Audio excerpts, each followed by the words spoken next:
recruiting is on fire right now. Tigers have 10 commitments for the class of 2021. 9 of those are outside the state. It seems like they're trending in the right direction with a safety out of Georgia in Kerry G. Our recruiting specialist and expert is the Go247 guys, headed up by Shea Dixon, and Shea's with us here this morning on a Wednesday. Good morning, sir. How are you? Good morning, guys. How are y'all? Thanks for having me on. Absolutely. So, Shea, this last year was an outlier, right, for Louisiana as far as the talent being, as far as the state is concerned, down. This year it is back up. When I see LSU have 10 commitments, 9 from out of state, is all these Louisiana guys going to start? Are they going to start popping at some point? Yeah, I mean, you're right, because you look at the list, and the only guy from in-state at this point you have is a punter out of West Monroe in Peyton Todd, who's a really good one, 6'5", 210 as a junior in high school, about to be a senior, play some defense. But boy, you can't play D in the SEC level. So they're going to need to branch out. And really, Jordy, it's what you said. The numbers alone are going to start to shift towards we're going to have to see some of these Louisiana dominoes fall just because – as you said, if you get up to 10 already, you're going to sign 25-something guys. You're going to have close to, that 7 to 10 range of guys from Louisiana. 10 may be on the high end. But I look around the state and, guys, there's no-brainers, right? I mean, there's Mason Smith down in Terrebonne, Sage Ryan, obviously, at LCA. You've got a handful of really good receivers, but the two that LSU's offered impressing, Brian Thomas over at Walker. Jordy, you've seen him play 2 sports for his entire life. Yeah, we watched. And then Chris Hilton over at Zachary, who's also multi-sport athlete, a state track champion in the high jump. That group of 4 right there all has offers. You throw in Savion Jones at St. James. God, that St. James team was so good last year, and he was one of the big reasons. And you've got probably 5, 6 guys that they've offered and are not committed anywhere, let alone not committed to LSU. So it's not like they're falling behind because these guys aren't going out of state. It's just that some of these guys have pressed pause or not been kind of out front with, wanting to make a commitment and all that, as we've seen some out-of-state kids. But that's no biggie. And I thought you let it off well, Jordy. And Coach O talked about this on y'all's show this week is you're recruiting. You've got everything you've promised. I should say that you're recruiting not anymore off of promises or what we can do. We can compete for a championship. We will be a national brand. We're going to have this new ops building and facility that's completely updated and renovated. They've got everything now, and they went 15-0 and won a national championship. So even in this kind of never-before-seen stay-at-home period of recruiting and everything being dead, we've seen LSU keep pace with everybody else out there. And, boy, the past month, I'll give it to them. They have been on an absolute roll, and not just taking kids to take them, but taking guys who are top 100 prospects that were really high on their board.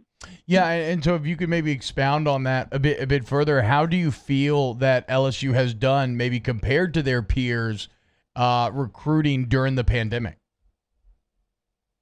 Well, I mean, you can look around the SEC and everybody's sort of going through things in a different way, T-Bob. Tennessee has really grabbed a lot of the national headlines. They have 21 commits. So they have the number 1 class in the SEC, sure, but LSU's got the number 3 class based off points, and they have 9 commits.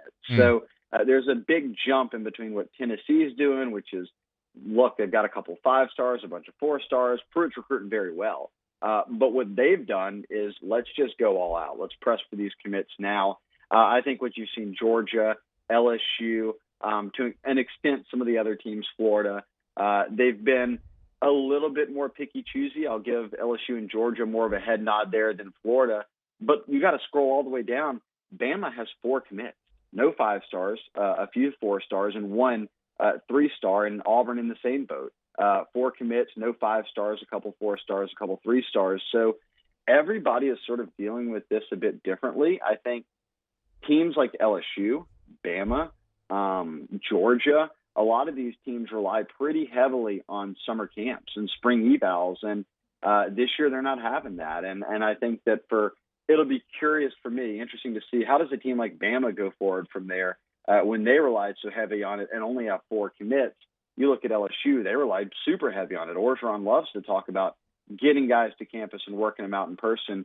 But you can't do that. And he said it before, I believe, on y'all's show.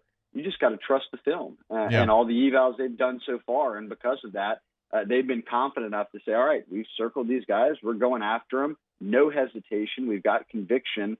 And I think that's the right strategy. And I love where they're at.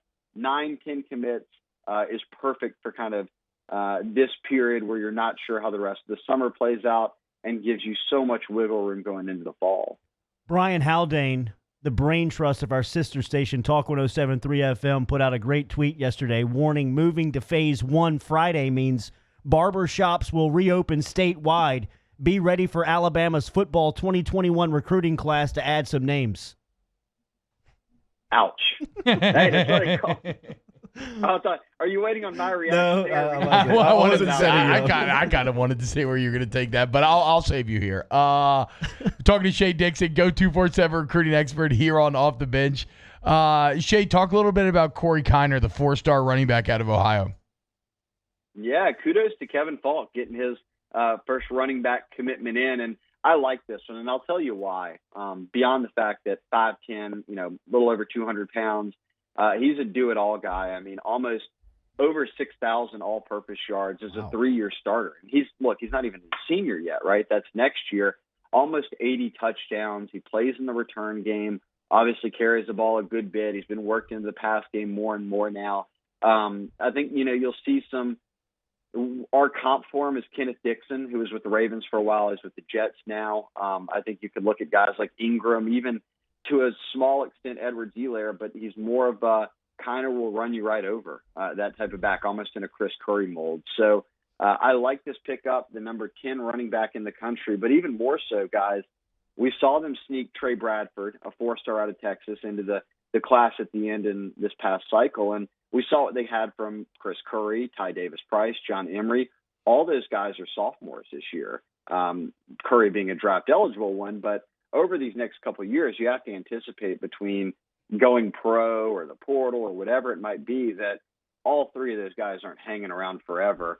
And you just got Bradford, not even onto campus yet since he wasn't an early enrollee. So you want one or two guys in this class, and they've had their sights focused on 10, 15 running backs around the country that they whittled down to 5 or 6. And Corey Kiner was one of them, and get him in the boat now. I like the push from Falk to go ahead and say, look, all dominoes are dropping around the country, and often at running back, it's like quarterback.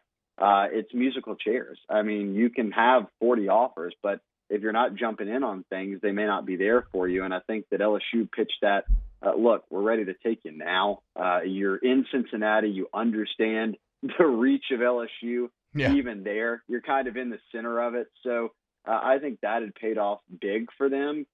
Kevin Falk did a great job. And coming back around to my original point, I like that you get a running back in now that's like that's the real deal. That's legit, because now you can swing for the fences. You can go for the 5 stars, the number 1 and 2 running backs out there. And if you come up snake eyes or you miss, it's not a big deal because you've already got a Corey Kiner in the class. So I like the strategy. And look, I think that good things are to come. This isn't like a bold statement. If Kevin Falk is recruiting your running backs and he's rolling around with Super Bowl rings and now national championship rings on, and then people, know who he is. It was funny. I think the coach gave this quote to a few people, but I was reading one of our stories, and the head coach said Kevin Falk was amazing. It was his first time kind of hitting everybody up and being able to get out. And remember, he went on the road a bit in January for the staff before he was full-time in this spot as running backs coach. But Corey Kiner's coach said, Kevin Falk said, hey, look, when I introduced myself, I'm Kevin Falk. He said, I know who you are. Yeah. Big fan type of thing. Yeah. So I think that no matter where you go, especially the Northeast, right, or the Southeast, the kids might not know Kevin Falk, but trust me, the coaches and everybody else there around will tell those kids to listen up. I want Jimbo's nephew and Kevin Falk to walk into the same house one day. Just stare each other down. Talking to Shea Dixon here on Off the Bench. Shea, so LSU in the last class signed 22. They've used 2 of the 3 grad transfer spots, bringing in Liam Shanahan and Jabril Cox. So an article today, Cameron Jackson is trying to get eligible right now. What do you expect LSU to do with that 25th spot, that final spot from this last class? They say offensive linemen are not the best mathematicians. T-Bob, you laid it out. Yeah. That's beautiful. Thank you. 22 plus 2 is Thank you. 24, Right. and certainly one open spot is 25. That was Wow. brilliant. Look, I think they're in kind of a holding pattern because I'm not completely privy, and it's been changing all the time, it seems, but they talked about loosening admission standards, and is it a conference by conference thing, or is it your test scores or what your GPA would have been? I think Cameron Jackson certainly looks like one of the more plausible, the most likely way that this class fills up. But you can spend it on a grad transfer again if you want one, and it doesn't seem that they're out there chasing a quarterback. They went for someone to protect Miles Brennan instead of someone to compete with him or put into the room with them. And then obviously we saw they got Jabril Cox, which was a massive addition and a need. So unless you have any more needs like that, you can either sign a guy like Cameron Jackson if he's eligible, or you hold it and you can carry it into this next class, 2021, meaning that instead of signing just 25, you can go up to signing 26. And that's the way people are getting around this hard 25 is if that you make it through the entire cycle, signing day, the transfer market, late additions, and you're still under 25, you can carry those guys over and they'll count back when you bring in early enrollees. So I'm not completely sold, I guess, T-Bob, but I'm probably whittled down to two options. I'm doubting there aren't any more grad transfers unless a big one pops up. So either Cam Jackson is qualified and everything looks good and he gets on board this summer, or you just hold that spot and you have the ability to add an extra kid in this 2021 class, which should be wildly entertaining given I can't keep up with the numbers, but it's like triple, quadruple the amount of commits nationally that we would normally have at this stage. Whoa. Is where we're at now. So massive decommitment season maybe coming when everything opens up, I guess. But that's been one of the wildest storylines to me, and I'm interested to see if O wants to say, hey, look, we'll go ahead and sign our full 25 and be done, or hey, look, we might need a little bit of extra buffer in this 2021 class. Let me see before I give it to you, make it up. 709 prospects have now committed as of May 6, 2021. So that was last week. May 6, 2020, which was a year ago, 330. Wow. So you've doubled Dude, yeah, that's crazy. the amount Damn. of D1 kids who have already committed. Some weird. Yeah, I think you nailed it, Jay. I mean, there's a good chance for a massive decommitment season coming later on. Shea, you expect Kerry G, another safety, to jump in this class? Kid out of Atlanta? Yeah, that's probably one of the guys I would circle as a good potential for next. And Bill Bush has done a really good job recruiting him. And they've already got one guy out of Atlanta and Xavier Carter, and now back at Woodward Academy for Kari G. And you'll look, I think you'll see his ranking catch up to him. He's a 4-star on the composite, number 17 safety in the country, but he's got Clemson and LSU breathing down his neck, battling for him. So I think ultimately he becomes one of the top safeties out there. And I think he picks LSU over Clemson, and that'll give him a couple of out-of-state safety commits. In a year that they need safeties, Bush has done a good job here early on. Shea, good stuff this morning, man. Thank you. Absolutely, guys. Thanks for having me on. Shea Dixon checking Thank in you, this Shady. morning from Go 247.